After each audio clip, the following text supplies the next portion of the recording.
We've been doing videos on BMWs as of late. A few months ago we did this nice BMW 530i series, a 700-mile test. We put 1,000 miles on this BMW 2 series. A 1,000-mile test on this BMW 3 series. And last year, a good 1,500 miles on this black BMW 3 series.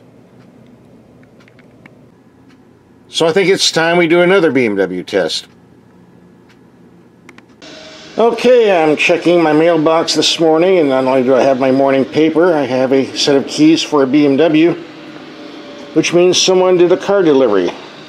Let's see what they dropped off.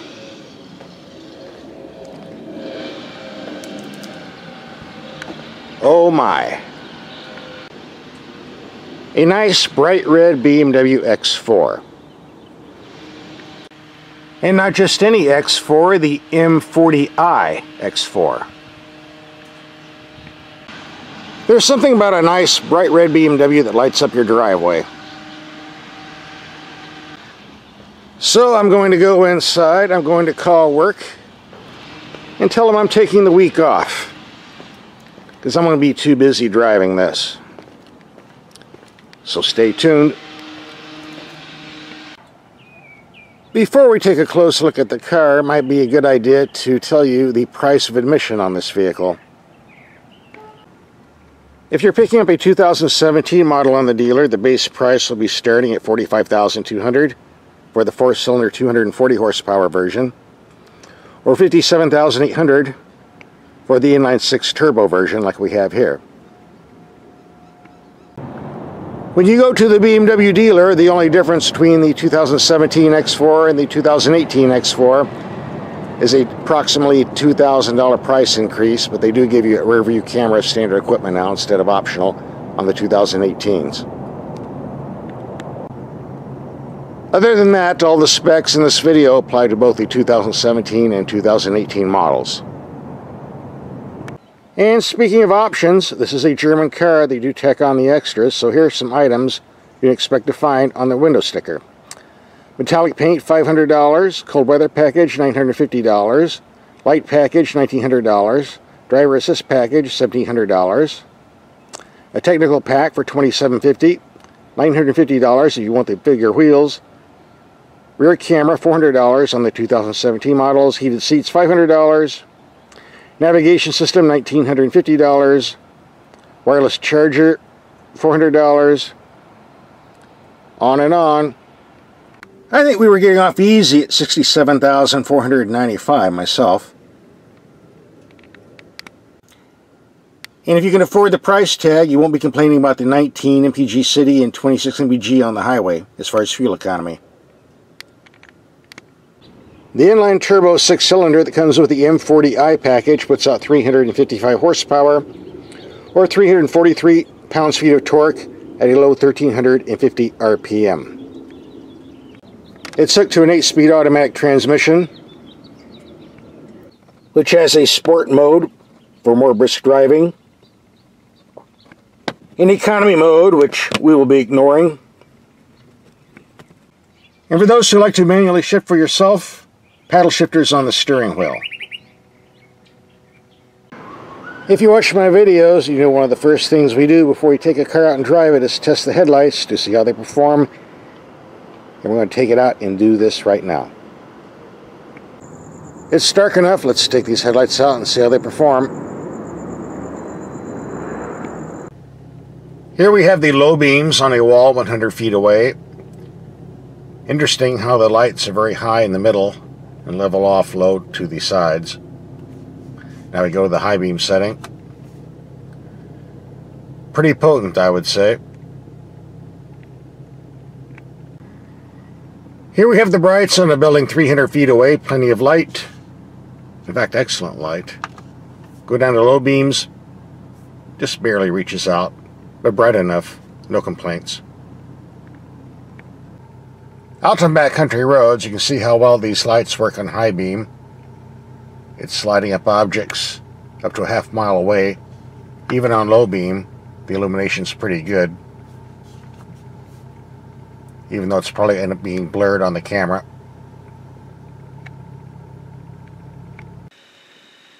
Every time I come out here, I run into another rattlesnake. Do some good eating there. Now, back to the Beamer. These bright headlights come in handy when you're taking tight corners on mountain roads like this. Especially at night, because there's a lot of wildlife out here. You never know what you're going to run into. And a lot of the stuff you run into is a lot bigger than that snake. We have a lot of mountain lions and bears out here.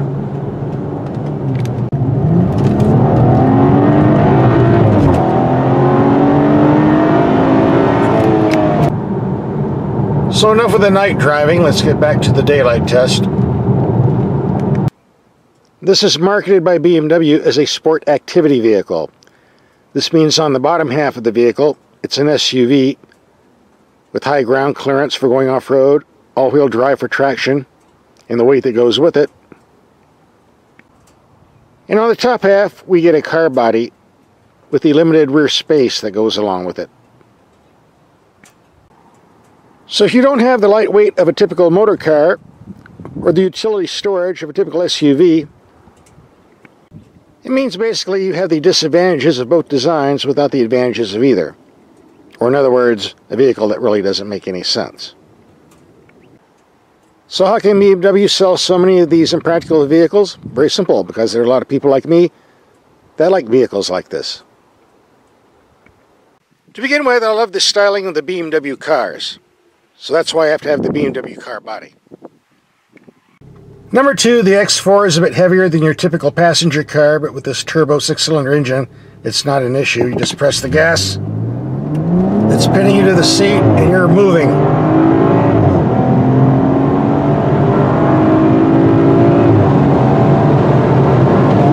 I'm told we have a top speed of 155, but we won't be trying that today.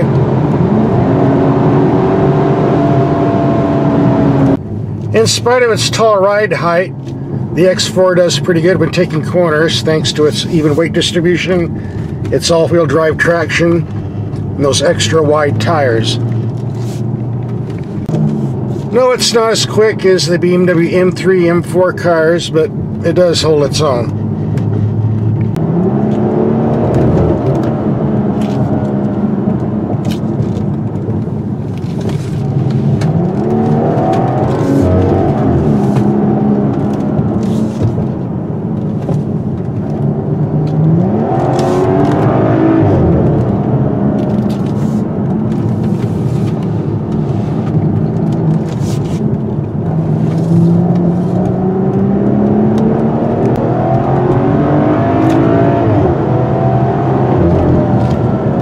And there's always the engine power to get you around those tight corners.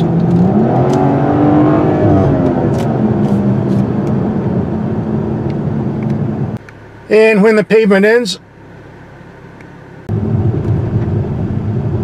you've got that all-wheel drive for soft sand and gravel that gives you the excellent traction you need.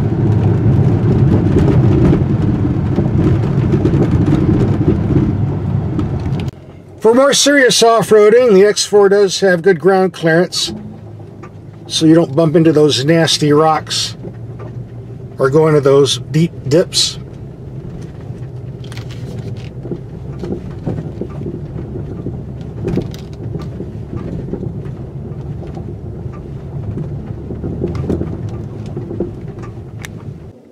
It'd be great to do some more off-roading in this vehicle, but unfortunately it belongs to BMW of North America. And they get a little upset when they see their prized driving machines out in the desert getting bumped around in the dirt. So our off-road skid is done, and we're going back to driving on the pavement. But before we go, and for those of you who will be taking these off-road, there's a few things you need to know. For starters, BMW vehicles do not come with spare tires. It's mainly because most BMWs come with run-flat tires and they think you don't need them. In this case, I did some checking, and the tires that came with this vehicle are not run flats. That's why they give you that little dinky tire repair kit with a pressure pump and sealant, which doesn't work very well. Here's the deal. If you're out in the desert and you cut a sidewall, that tire repair kit's not going to do you any good. You need a spare tire. You need a full-size spare tire. It's that simple. And with only 17 cubic feet of storage in the rear, the big tire is going to take up a lot of room, but you have no other choice. This brings up another issue about the interior, and that's the lack of room. For example, here's my personal bag. Where do I put it?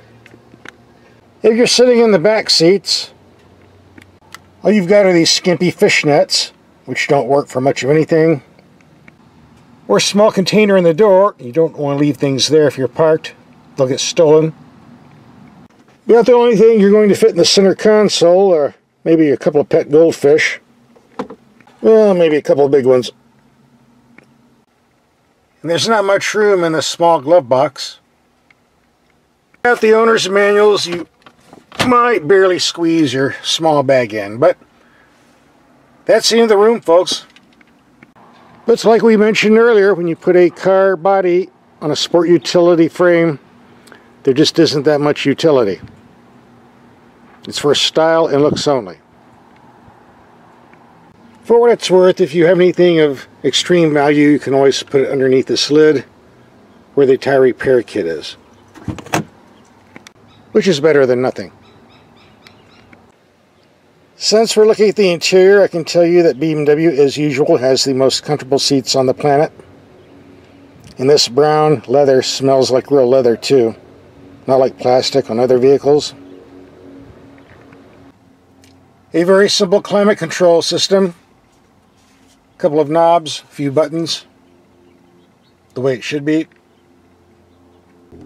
This control knob has a learning curve, but after 4 or 5 days you'll figure it out. Gives you many different options to choose from.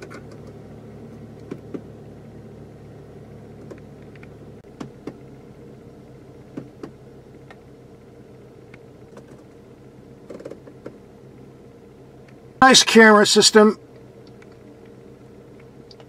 And the shifter for the 8-speed automatic is more of a monkey motion machine that takes a lot of practice, but in spite of its overcomplication, you'll get used to it real quick.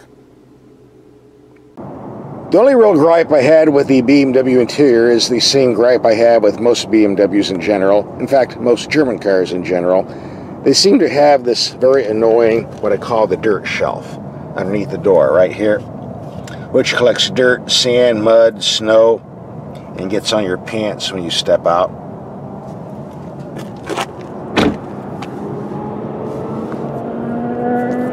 You might want to keep a bottle of Windex and rag in the vehicle.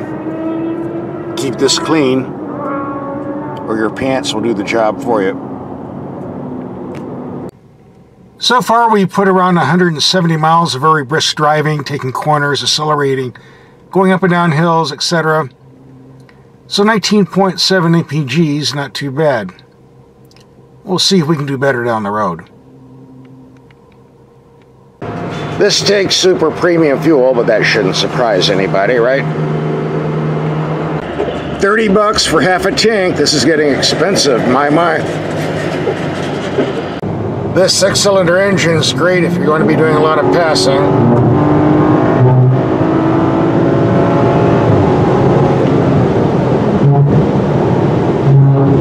That was fun. Another road hog doing 20 under the limit. Problem solved.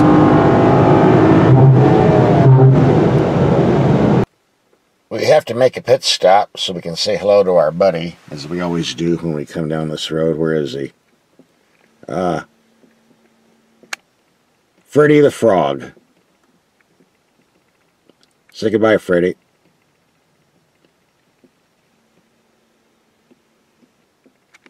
The 4-cylinder engine you get from BMW is a nice power plant, but this Turbo 6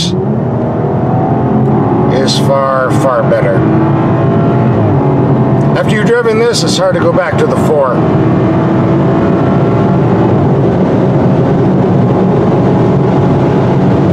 On curved roads like this, paddle shifters come in handy. You just lock in the gear you want, leave it, and off you go.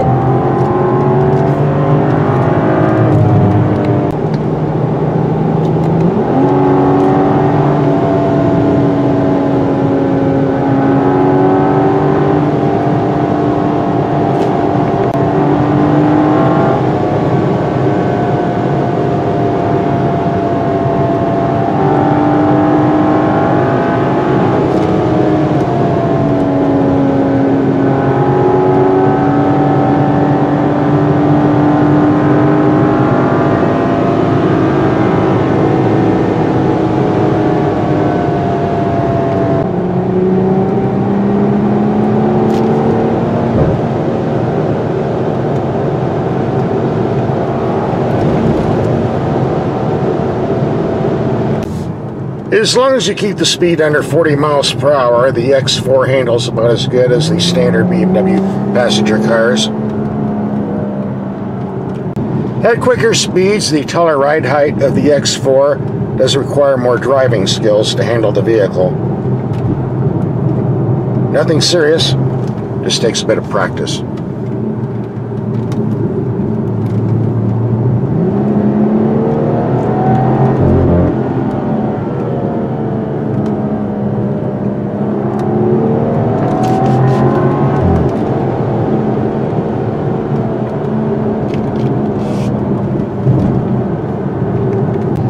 For those who don't want to choose their gears manually using the paddle shifters, all you do is leave the transmission in automatic and hit the sport mode button, and the gearbox will shift just as fast as you could manually, if not faster. It's pretty hard to outsmart this transmission in the automatic mode.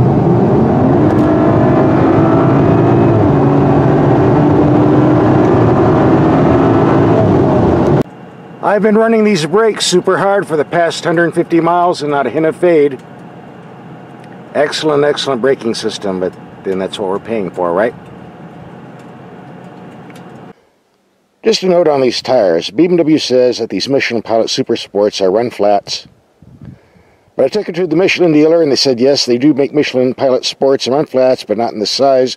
These are not run flats. So are they run flats? Yes or no? I really don't know, but it really doesn't matter. What matters is it doesn't matter if you're driving off-road or on-road. If you're more than 50 miles from the nearest repair facility, you need a spare tire. It's as simple as that. And at the moment, we're about 100 miles from the nearest repair facility, so I'm hoping I don't get a flat because I was not provided with a spare. But if I bought a BMW, that would be the first thing I'd be purchasing down at the dealer. You can be sure of that. Another tank of premium. Yep, this is getting expensive. All of this high-performance driving dropped us down to 17.3 mpg, but that's really not bad at all considering the power used. We'll see if we can do better when we get on the freeway. One of the secrets of quick driving in tight corners is you keep your eyes on the road. So don't be looking down there, that's not safe. You want to look ahead like here. My safety tip of the day.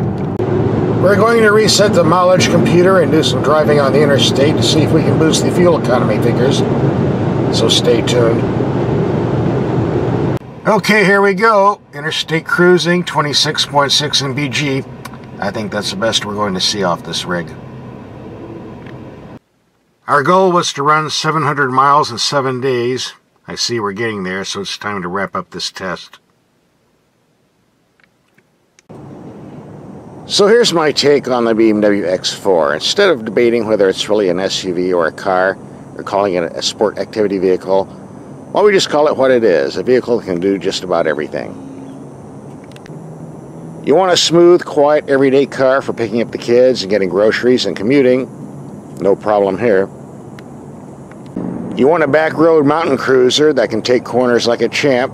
It can do that too. If your off-road buddies are inviting you for their camping trip, you can probably follow them with this vehicle with the ground clearance and traction control, as long as you realize you're not driving a Jeep or Range Rover. Other than that, it has very good off-road capability. And when you go down to the local country club to play that game of golf, this BMW emblem will fit right in with all the other European brands. So you'll be in good company. The only real drawback is the expensive price tag, but high-end German cars have never been inexpensive. That's just the way it is. You get what you pay for. Bottom line, I really love this vehicle and would like to keep it a bit longer, but BMW wants it back, so it's going away tomorrow. In the meantime, we have other BMW videos to watch on our channel, so be sure to look them up.